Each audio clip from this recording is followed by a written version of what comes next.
Listo, volvimos entonces a la segunda parte de la clase. ¿Listo? Entonces, para responderle rápidamente la pregunta a Julián, la estructura del texto dramático es muy simple. ¿Sí? Principalmente tiene diálogos, acotaciones y una acción narrativa que tienen todos los textos narrativos, que es inicio, nudo y desenlace. Básicamente son esas tres características del texto dramático. No tiene narrador porque la historia se va contando a través de los diálogos que tienen los personajes unos con otros, ¿sí? Y hay algunos elementos de los que hablamos, como el monólogo, que es cuando habla un personaje sin estar otro presente, como si hablara solo en voz alta, ¿sí? Y eso es como el resumen. Entonces ahora vamos a hacer una práctica de textos dramáticos. Entonces alguien preguntaba por ahí, no sé el nombre bien, que si aparecían muchos textos dramáticos dentro de la prueba de Saber 11. Entonces no es común que aparezcan textos dramáticos dentro de la prueba Saber 11, ¿sí? Pero aparecen, ¿sí? Porque son textos literarios y siempre aparece un texto literario. Entonces es importante aprender a analizar y recuerden que así no aparezcan textos específicamente de un género en específico, no aparezcan de un género en específico, siempre nos van a ayudar a leer. Cualquier tipo de texto que aprendamos a analizar nos ayuda a ser mucho más efectivos al momento de leer y de aprender a desglosar lo que se quiere decir. Entonces es importante. ¿Listo? Chicos, recuerden darle like al video y a los videos que vayamos subiendo y compartir el enlace, ¿sí? Entonces, les voy a leer un fragmento de esta obra que se llama La ópera de los 3 centavos. Es largo y como pues el espacio es poco, sobre todo cuando es texto de lectura crítica, entonces vamos a tener que estar muy concentrados, ¿sí? La idea es hacer el ejercicio de poder en una primera leída como aprender a deducir lo que nos quiere decir el texto, ¿sí? Entonces hay que estar muy concentrados en el texto, en la lectura. Y pues igual en caso de que nos tengamos que devolver, nos devolvemos, no hay problema, pero sí para que estén atentos, porque la idea es no perder tiempo tampoco ni acá, aunque no es problema, sino sobre todo en la prueba, ¿no? Entonces, vamos a practicar. Se llama La ópera de los 3 centavos, es un fragmento, es la obra de Bertolt Brecht. Llaman a la puerta. Pichum abre y entra un joven llamado Filch. Filch. Pichum y compañía. Pichum. Filch, ¿es usted el propietario de la empresa El Protector del Mendigo? Me lo han recomendado. Estos sí que son proverbios, esto sí que es un capital. Dígame, ¿tiene una biblioteca entera de estas cosas? Esto es diferente, uno como yo, ¿cómo quiere que se me ocurra sin instrucción? ¿Cómo quiere que progrese mi negocio? Pichum, su nombre, Finch. Vea usted, señor Pichum, desde pequeño me persiguió la desgracia. Mi madre era una borracha, mi padre un jugador. Desamparado desde mis primeros años, creciendo hasta de la mano amorosa de una madre, me fui hundiendo cada vez más en el pantano de la gran ciudad. Jamás conocí cuidados paternales ni los beneficios de un hogar acogedor. Y aquí me ve usted. Pichum, aquí lo veo. Finch, confuso, una acotación, exento de medios, presa fácil de mis bajos instintos. Pichum, como un casco a la deriva, etcétera, etcétera. Y ahora dígame, estimado casco a la deriva, ¿en qué distrito declama usted esa fábula de niños? Filch, ¿cómo, señor Pichum? Pichum, porque eso lo interpreta en público, ¿verdad? Finch, vea usted, señor Pichum, ayer se produjo un pequeño incidente en Highland Street. Estaba tranquilamente parado en una esquina, abatido y desdichado, sombrero en mano, sin pensar nada malo. Pichum, consultando una libreta de notas. Highland Street, sí, ya veo. Tú eres el cochino a quien Honey y Sam sorprendieron ayer. Tuviste el descaro de molestar a los transeúntes en el 10º distrito. Esta vez nos hemos contentado con una paliza, porque suponemos que tú desconoces las reglas de la urbanidad. Pero si vuelves a mostrarte por allí, usaremos la guadaña, ¿entendido? Finch, sí, sí, señor Pichum, pero dígame por favor qué debo hacer ahora. Esos dos señores, después de haberme dejado negro de moretones, me entregaron su tarjeta comercial. Si me quitase el saco, le parecería estar viendo un bacalao. Pichum, hijo mío, mientras no tengas aspecto de picadillo, seguiré pensando que mi gente ha sido demasiado considerada contigo. Mire un poco, llega aquí un mocoso y cree que con solo tender la mano tendrá asegurado su buffet, jugoso y bien servido. ¿Qué dirías si de tu estanque te sacasen los mejores peces? Finch, pero mira, señor Pichum, yo no tengo estanque. Pichum, en resumen, la licencia solo se concede a los profesionales. Señala afectando gravedad un plano metropolitano. Londres se divide en 14 distritos. Quien tenga intención de ejercer en alguno de ellos la profesión de mendigo necesita una licencia otorgada por Jonathan Jeremías Pichum y compañía. No faltaba más, de otro modo podrían intentarlo todos. Todos, con la historia de ser presa fácil de sus bajos instintos. Finch, señor Pichu, solo pocos chelines me separan de la ruina absoluta. Tengo que hacer algo, pues con 2 chelines en el bolsillo. Pichum, ¿20 chelines? Finch, señor Pichum, indica con gesto importante un cartel en el que se lee «No cerréis vuestros oídos al lamento del mísero». Pichum señala la cortina de un armario donde está escrito «Dad y os dará, y os será dado». 10 chelines. Pichum, y el 50% con rendimiento semanal de cuentas, con equipo 70%. Finch, ¿y en qué consiste el equipo? Pichum, eso lo decide la empresa. Finch, ¿y en qué distrito podría ser admitido? Pichum, Baker Street 204, allá está, es más barato, solo el 50% incluido el equipo. Finch, sírvase. Acotación, paga. Pichum, su nombre. Finch, Carlos Finch. Pichum, está bien, grita. Señora Pichum, entra la señora Pichum. Este es Finch, número 314, distrito Baker Street. Yo mismo haré la inscripción en el registro. Naturalmente querrá empezar el trabajo enseguida antes de los festejos de la coronación. La única época en que se puede ganar algo. Equipo, descorre la cortina de un armario y aparecen 5 maniquíes de cera.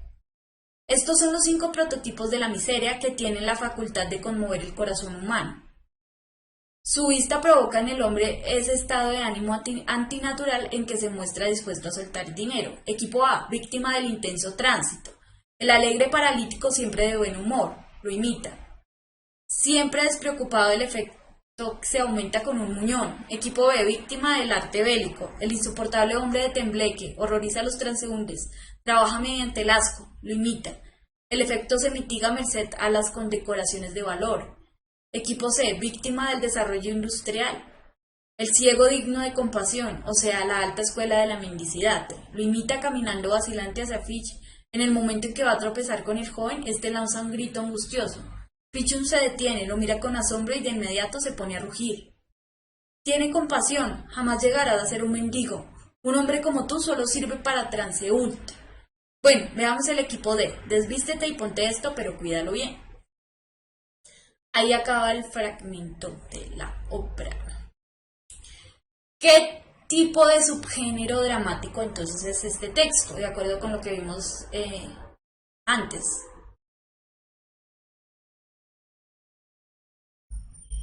Antes de que me contesten la primera pregunta, que ya algunos me la están contestando. ¿Qué tipo de subgénero es esta obra, de acuerdo al fragmento que leímos? ¿Esto es una tragedia, es un drama, es un qué?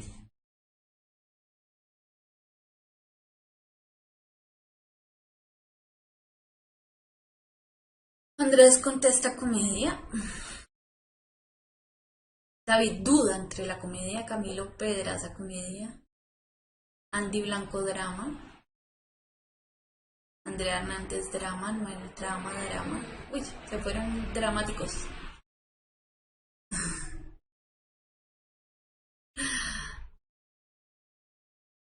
Drama. Oh, entonces aquí tenemos que aprender a analizar una cosa.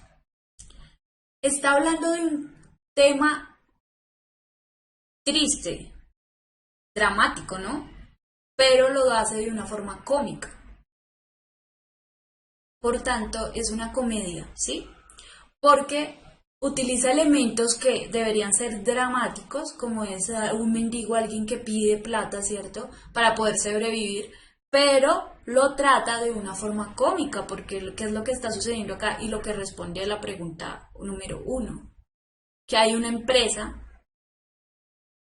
que se encarga de crear mendigos, ¿no? Está monopolizado el negocio realmente. Y por eso cogieron al otro a golpes porque no estaba dentro del negocio y no pagaba lo que tenía que pagar. Y entonces por eso es una comedia, no es un drama, ¿cierto?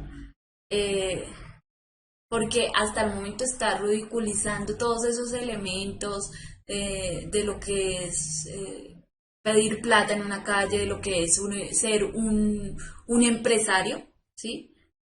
Y los está llevando al ámbito de lo insólito, como las risas. Entonces por eso es una comedia. No es una tragedia porque no está, primero está tratando con gente del común, no hay ningún rey, ninguna alguien de alta alcurnia, nadie, ¿sí? Y tampoco hay un final triste. Dentro del fragmento que leímos no hay nada triste. Entonces es una comedia.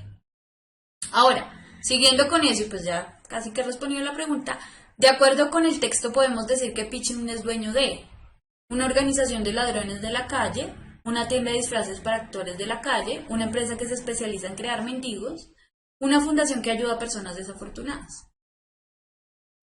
Ya como me venían respondiendo desde antes y como espero que me respondan ahorita, David, Julián, Napo, Mildred, Andrés, María Camila, David, eh, es la C, ¿no? Fácil, claramente. Es una empresa en que se especializa en crear mendigos por todo lo que hace, ¿no? Eh, Eso es lo que nos enteramos a través del diálogo entre dos personajes, ¿sí? Pichon es el dueño de una empresa que crea mendigos y tiene monopolizado el negocio en Londres. Veamos la siguiente pregunta. 2. La acotación entre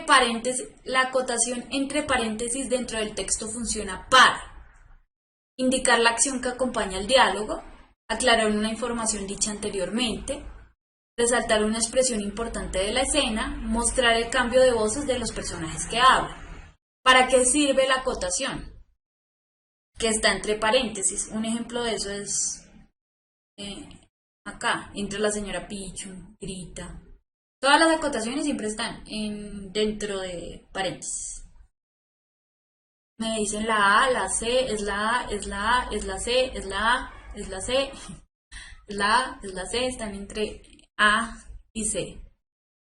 ¿Qué hace una acotación? Que era lo que veníamos diciendo, indica o el vestuario o lo que hace un personaje, ¿cierto? Durante el diálogo. Entonces, la opción correcta es la A, la opción que acompaña el diálogo. Entonces, digamos aquí dice, entra la señora Pichum, está bien, grita. Entonces, pues el actor tiene que gritar en ese momento, ¿cierto? Entonces, la opción correcta es A. Una acotación siempre lo que hace es mostrar lo que tiene que hacer un personaje durante el diálogo, cómo lo tiene que decir.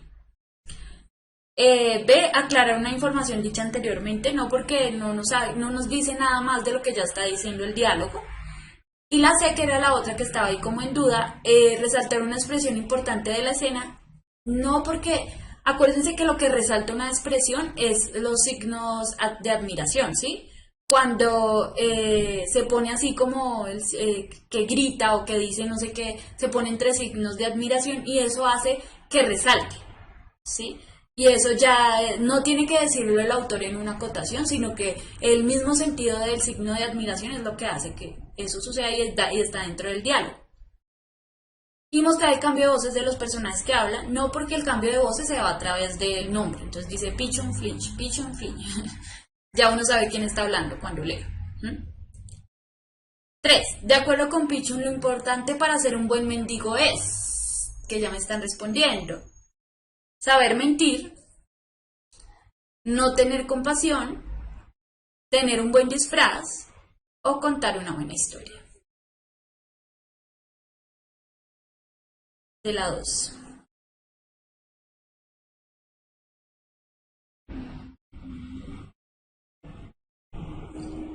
Me dicen la B, me dicen la C. Estamos en la 2. No me los ponen en la 3 todavía porque me confundí. Es la B, la C, la C, la B.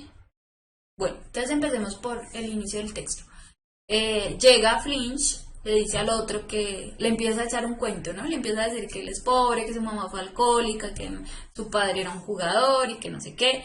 Y el otro le dice, o sea, yo no le creo eso, dígame qué quiere. Y entonces le dice, bueno, sus amigos me pegaron y eso qué pasa. Entonces ahí es cuando él explica qué debo hacer ahora, como para entrar al negocio. Entonces el Pichón le pide ahí que le pague para estar en cierto distrito. Eh, y ahí empiezan a negociar. Hasta ahí no se nos ha dicho nada de lo que es fundamental para ser un buen mendigo. La parte donde se dice eso es la última intervención que hace Pichum, donde dice, ¿no? Entonces, es que dice que es la única fecha donde se puede ganar algo el día de la coronación, que hay que tener un equipo y hay 5 prototipos de miseria, según él, ¿cierto? Y empieza a hacer mímica de cada uno de los equipos. Y lo único, cuando reacciona Pichum, es cuando dice, tiene compasión, ¿cierto? Al final, que lo dice con signos de admiración, que era lo que les estaba diciendo, jamás llegará a ser un mendigo, porque tiene compasión. Entonces, ¿qué podemos deducir de eso? Que para Pichum lo importante para ser un buen mendigo es no tener compasión. Es lo que podemos deducir de lo dicho en el texto, ¿cierto? Saber mentir, no. Uno como persona, ¿sí? Puede decir, sí, claro, tiene que saber mentir, pero no es lo que se dice en el texto, ¿cierto? Tener un buen disfraz, tampoco porque, aunque Pichum dice, bueno, hay ciertos prototipos de disfraces, ¿cierto? Digamos que de eso no es lo que hace que sea un buen mendigo, porque por más buen disfraz que tenga, pues si tiene compasión y le da pesar con las personas que le pide plata, pues no va a lograr nada, según Pillo. Y contar una buena historia tampoco. Por lo que le dice al principio, ¿no? Que esa historia tan de niños. Entonces, la opción correcta es la B, como decían muchos.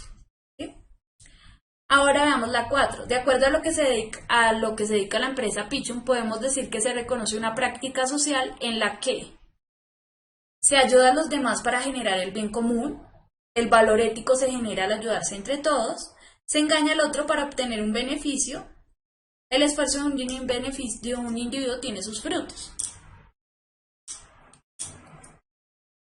¿Qué se valida en este tipo de texto? ¿Qué se nos está queriendo decir? Casi que a nivel moral. La C, la C, la C, la C, la C, como la C, la C. Sí, es la C y es muy evidente porque pues claramente dentro del texto lo que se está mostrando es que este señor Pichum crea todo una empresa para engañar y obtener dinero de las personas, ¿cierto? Eso es desde el punto de vista que tiene él de lo social. Él valida esa visión de mundo, que el más avispado es el que gana, ¿no? Más o menos así, ¿sí? Con este tipo de preguntas tienen que tener mucho cuidado porque es la visión de ese otro, no de uno mismo, ¿sí? Porque a veces uno dice, no, pues es que hay que ser éticos. No le están preguntando y eso sí, y se los dirán. Y es muy triste, pero en la prueba de saber 11 no les importa lo que ustedes piensen, sino que entiendan lo que se está preguntando en el otro, ¿sí? Entonces la opción correcta es la C. Se engaña al otro para obtener un beneficio. No se ayuda a los demás para generar el bien común, ¿no? En realidad no. El señor Pichu no se ayuda entre todos, de hecho le cobra a todos por trabajar. Y el esfuerzo de un individuo tiene sus frutos, pues no se relaciona porque de hecho están haciendo la trampa para ganar plata fácilmente. Listo.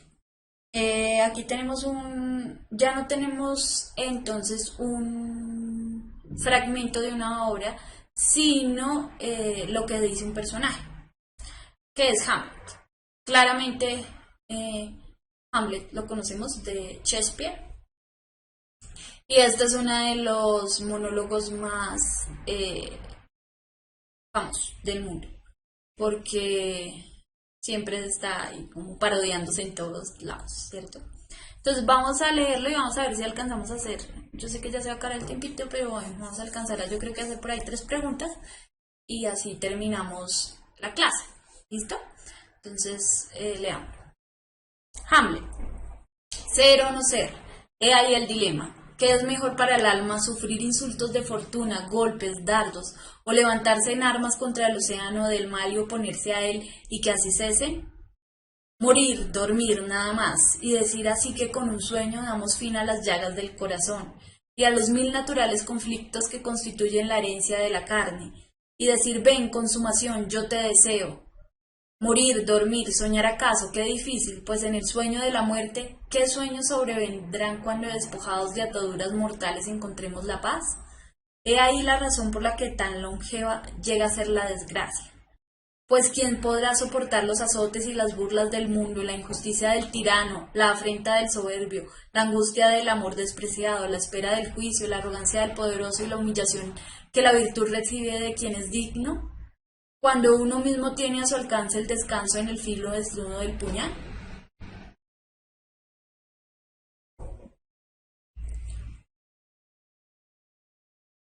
Vamos a ver estas 3 preguntas.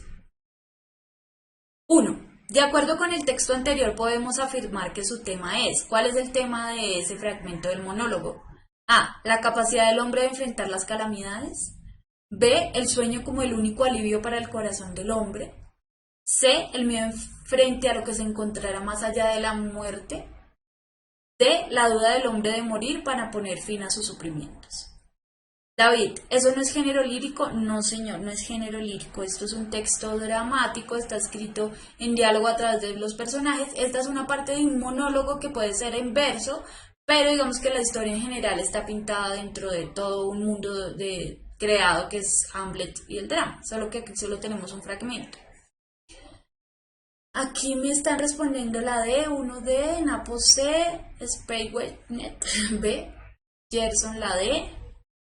¿Qué es mejor para el alma? ¿Sufrir insultos de fortuna, golpes, oponerse a él y que así cesen? ¿Morir, dormir, nada más?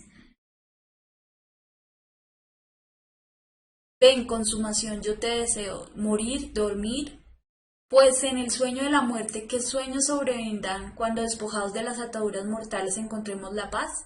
He ahí la razón por la que tan longeva llega a ser la desgracia. Pues ¿quién podrá soportar los azotes y las burlas del mundo, la injusticia del tirano, la afrenta del soberbio, cuando uno mismo tiene en su alcance el descanso en el desnudo en el filo desnudo del puñal? ¿Cuál es el tema del texto? ¿La capacidad del hombre de enfrentar las calamidades? No es correcta la opción A, ¿por qué? Porque de hecho él está pensando en una forma eh, de salirse de esas calamidades, ¿cierto? Por eso morir, soñar, dormir.